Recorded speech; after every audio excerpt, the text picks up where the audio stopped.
The bright lights of the convention center reflected off the polished floors.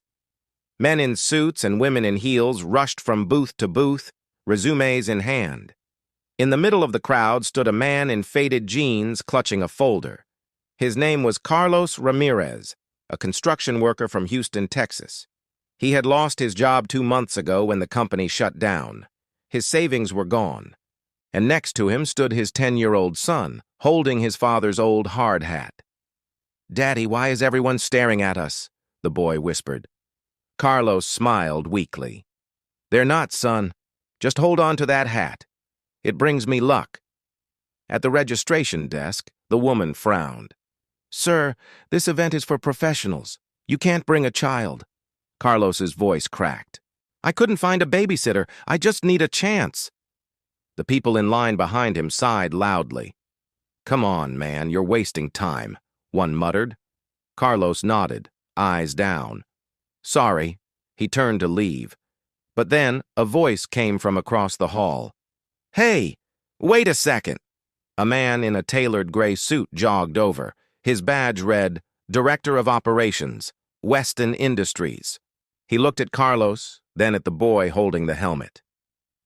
"Is that from the old site on 5th Street?" he asked. Carlos nodded. "Yes, sir.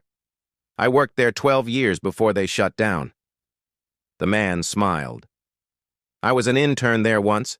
You trained me on my first week." Carlos blinked. "I did?"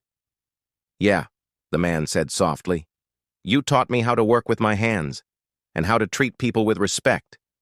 He turned to the stunned registration clerk. "Get him a badge, and his son too. He's my guest." Later that day, Carlos walked out of the fair with a job offer in hand, a supervisor position with benefits. His son ran up and hugged him. "Daddy, you got it!" Carlos looked up, eyes full of tears. "I guess the hat really was lucky." The man in the gray suit walked over and said quietly, "It wasn't the hat, it was the heart." Moral of the story: never be ashamed of honest work.